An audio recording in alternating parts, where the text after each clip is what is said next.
Halo sobat semua, selamat datang di pembelajaran IPA bersama Pak Tri. Tetap semangat untuk terus belajar. Kali ini kita akan membahas materi kelas 7 di semester yang kedua tentang organisasi kehidupan.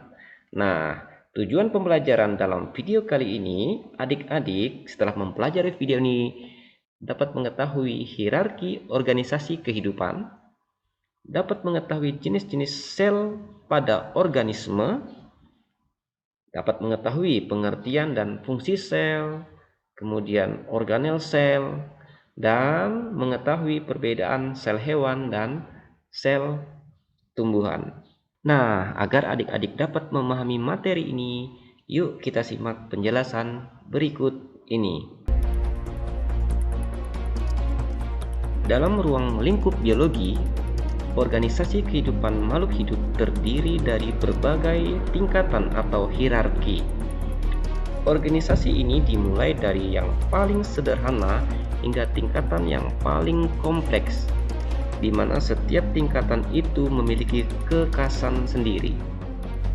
Tingkatan ini dimulai dari tingkat molekul, sel,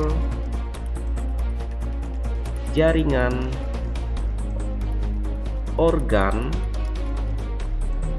sistem organ, organisme atau individu, populasi, komunitas, ekosistem, bioma, dan yang paling besar itu adalah biosfer.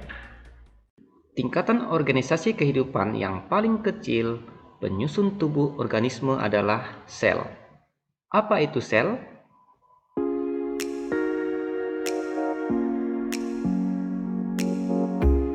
Coba perhatikan tubuhmu. Tubuh kita tersusun oleh bagian atau unit-unit terkecil yang amat banyak dan dapat kita amati menggunakan mikroskop karena ukurnya sangat kecil. Jadi, sel adalah unit kehidupan terkecil dari organisme. Kita tahu bahwa pada hierarki organisasi kehidupan, sel berada di tingkat struktural terendah yang masih mampu menjalankan semua fungsi kehidupan.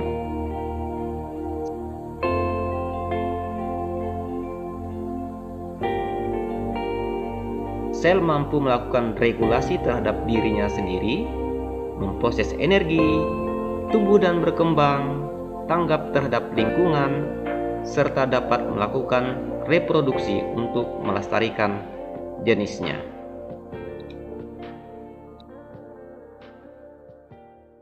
Mari kita lihat kelompok sel yang ada pada organisme. Organisme bersel satu atau disebut dengan uniseluler, dan organisme bersel banyak atau disebut dengan multiseluler. Organisme uniseluler, seluruh kegiatan hidupnya dilakukan oleh sel itu sendiri.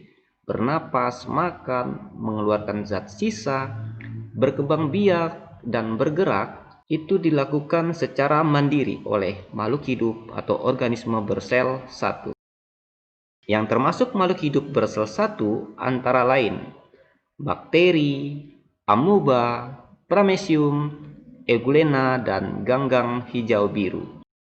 Sedangkan makhluk hidup yang tersusun dari sejumlah sel yang bergabung dengan bersama disebut organisme multiseluler, di mana semua fungsi kegiatan kehidupan dilakukan oleh sel-sel khusus dan tidak dapat melakukan fungsinya secara sendiri. Oleh karena sel-sel penyusun tubuh mengadakan pembagian tugas.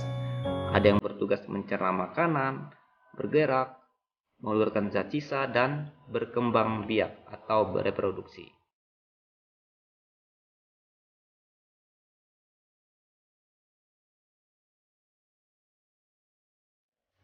Setiap sel pada organisme memiliki yang disebut inti sel.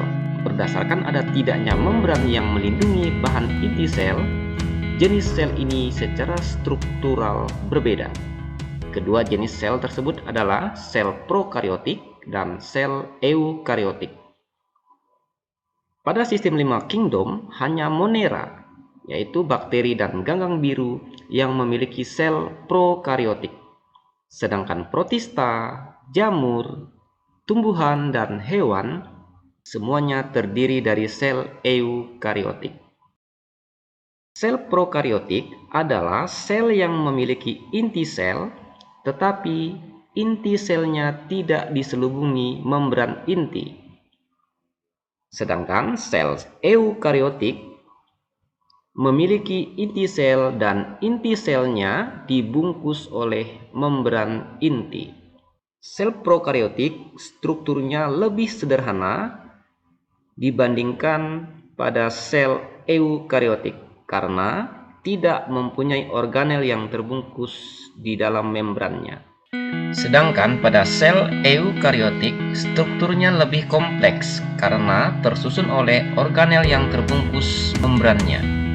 Sel jenis ini terdapat pada organisme bersel banyak atau multiseluler. Adik-adik sudah tahu perbedaan antara organisme bersel satu dan organisme bersel banyak. Kemudian adik-adik juga sudah tahu perbedaan antara sel prokariotik dan sel eukariotik yang dimiliki oleh organisme. Sekarang kita lihat struktur sel itu sendiri. Sel-sel yang menyusun tubuh makhluk hidup melalui pengorganisasian yang sistematis. Dalam organisasi tubuh organisme, sel memiliki peranan penting dalam semua proses metabolisme dalam tubuh organisme. Pada umumnya, sel tersusun dari 3 bagian utama, yaitu membran sel, sitoplasma, dan inti sel. Mari kita bahas satu persatu.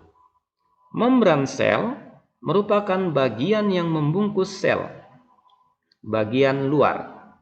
Fungsinya sebagai pelindung dan mengatur lalu lintas zat yang keluar masuk sel. Membran sel bersifat semi-permeabel, artinya sel hanya dapat dilewati oleh zat tertentu. Membran sel tumbuhan lebih tebal dan kuat dibandingkan membran sel pada hewan, karena pada membran sel tumbuhan diselimuti oleh dinding sel yang tersusun oleh dinding sel selulosa. Sitoplasma. Sitoplasma merupakan cairan sel yang berfungsi sebagai tempat berlangsungnya reaksi metabolisme sel.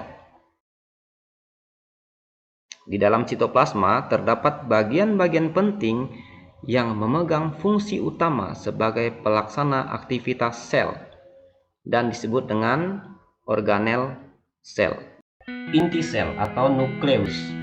Nukleus pada sel berfungsi untuk mengendalikan kegiatan sel, antara lain metabolisme sel dan sintesis protein. Jika kita analogikan dengan tubuh kita, maka inti sel ini seperti otak pada manusia yang mengendalikan seluruh kegiatan yang ada di dalam tubuh sel itu sendiri. Untuk mengetahui lebih jelas lagi bagaimana dan apa saja yang ada pada sel, saksikan video Pak Detri yang selanjutnya. Terima kasih sudah menonton video ini. Semoga bermanfaat dan salam sehat untuk kita semua.